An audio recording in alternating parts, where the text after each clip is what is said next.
Hey everyone, this is Cups. Welcome back to another Monster Hunter Rise video, and right now we're going to be talking about the Greatsword, just kind of like as a little precursor to what the rest I'm going to talk about. I was only allowed a couple hunts. I had a very limited time with each weapon, things like that. I took the weapons kind of to the training mode and did as much as I could. Not really just a training mode, but the open quest, and then just kind of left. But I was only allowed a certain amount of tries, so kind of take some of this with a grain of salt. But I did play every weapon and gave it a good shot, and I beat Mizutsune with all the weapons, which was pretty cool. I'll have the full hunt going whenever I kind of do this. But I just kind of wanted to give you guys my initial impressions on the weapon, some changes, how the wire bug moves work, things like that. Just a quick breakdown before we get into the full hunt. But for those of you who don't know me, my name is Cups. I stream on Twitch, twitch.tv/Cups, multiple times a week. I cover a lot of Monster Hunter information, and I stream to World and Iceborne quite a bit, and I'm looking to get more into YouTube stuff. And I was given early access to the demo and to kind of get some gameplay and give some feedback to the devs and things like that. So I just wanted to show you the full hunt with Mizutsune and give you, a little bit of heads up on how the Greatsword feels.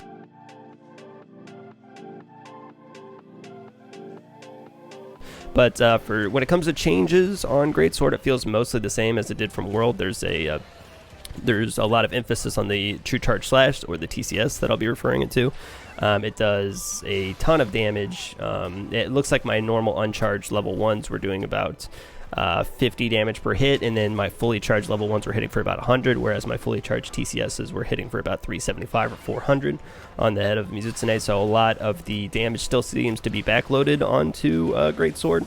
I did do some of the wire bug things, including the ZL and X button one that kind of launches you into the air and uses 2 wire bugs. I couldn't quite figure this one out. It does seem to launch you forward and then also kind of like bring down some good damage. So there could be a little bit more emphasis on aerial in Greatsword, but mainly I was using the wire bug things to kind of get myself out of bad situations with Greatsword, which is kind of one of the big weaknesses, is that whenever you stand up and you got your weapon out, you're kind of just limited to rolling, and the guard is not very good and chews at the sharpness of the weapon, so you don't really want to do it too often. But I was kind of just using it to get myself out of knockdown situations and things like that. And then also the other wire bug move that we'll talk about, that is kind of like a bit of an install, where your character gets kind of launched forward and gets powered up a little bit. And I think it has like extra flinch value or something like that too. But I was using that to kind of close the gap or get myself out of trouble while kind of buffing myself a little bit. But there's still seems to be some, like I said, a lot of damage loaded at the back of TCS. And some aerial emphasis. I did catch myself on the ledge a couple times and rolled off the edge and did aerial Greatsword that we saw a lot in base World. Still some good motion values on that and good utility to it. You're probably going to want to be able to do that whenever you have some opportunity. Other than that, not really too much. The main thing that I noticed and made the weapon feel a lot clunkier and not as smooth as before is that whenever you charge your sword, it takes longer before you can shoulder. In the previous game, you could kind of just put your shoulder on your back and immediately, or put the weapon on your back and then kind of just immediately shoulder whenever you're charging. But now there's like a little bit of a downtime where you have to fully load the weapon and get the full level 1 charge on your back before you're able to shoulder. So there were a lot of times I would close the gap, put my weapon on my back, and then just be mashing shoulder and not come out for a few seconds. So it made the weapon feel a little bit clunkier, not as smooth, and I think it's there to kind of balance out the power of the TCS, that you're going to have more of a setup and a little bit more time to charge it than you did before. Maybe if we see some sort of focus skill or something like that we saw before, then it might not be as big of an issue. But for right now, it made the weapon feel a lot harder to get TCSs out.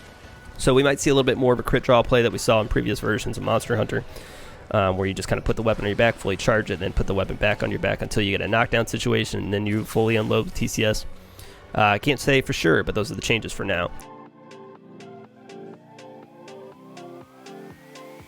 The wire bug moves, as I mentioned before, there are the 2 that you have without your weapon, where one goes horizontal, one goes vertical, and you kind of just launch your character in a certain direction just to close the gap and move and things like that. I found myself using the vertical one a lot to just kind of put the weapon on my back, get close to the monster, and do an aerial strike, which felt quite strong, and it was really nice just to get back up close to the monster and get a little bit of damage on the way up, on the way down as well. As for the 2 ones with your weapon sheath, there's one that kind of, it's really slow, like there's a big wind up, it launches your character at like a 3/4 kind of vertical diagonal, and your character comes down very, very hard with the greatsword. And I think if you hit them, you get kind of like a double jump kind of thing. I couldn't really figure this one out and how to utilize it properly, but I feel like there's probably something there that does a ton of damage into the air and lets you get more knockdowns on the monster and all that good stuff. But it felt kind of weird to use because it does have like a couple seconds charge up. I don't know about a couple seconds, maybe like a second charge up before the wire bug comes out. So it takes a lot of planning. Probably really good whenever you knock the monster down and knock it down and far away from you. Then you close the gap and do a tremendous amount of damage before you start your ground combo on the monster. The second one, I was using this one a lot. It throws a wire bug out horizontal, and it throws it at horizontal, and you get a bit of an install. So it appears to do maybe like more flinch damage or a little bit more part break or something like that. But this is really nice for getting yourself out of trouble or getting yourself into trouble, if that's what you like to do, and get a little bit bonus out of it. I was using this one quite a bit.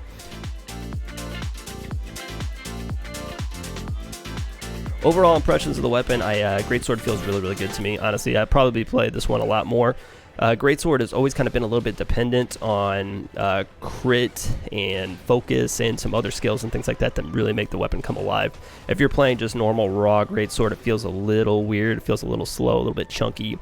No lifesteal on it, so you can't really trade with the monster all that much.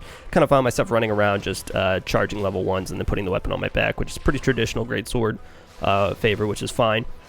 But I did really enjoy it. I like the wire bug moves a lot. The kit seems to be pretty flow happy, I guess. You can get a lot of things going, and just with the wire bug mobility, you stay on the monster a lot.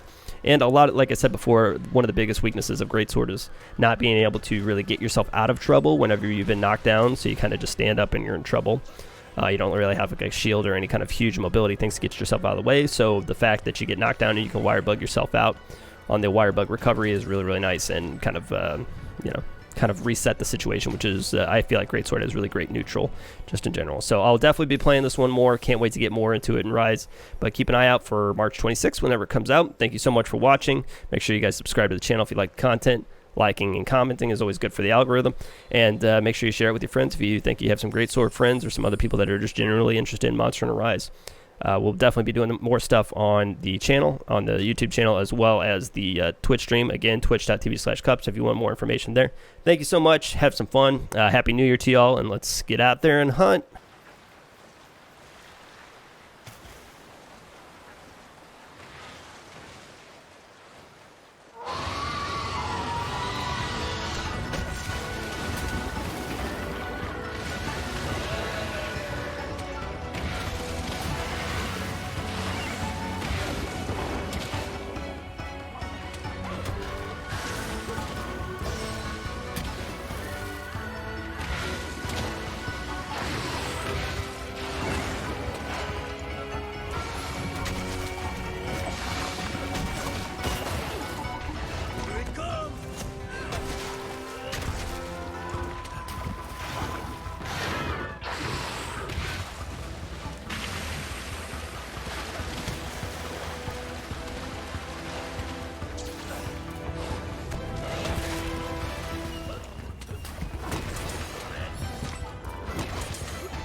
It's getting dull.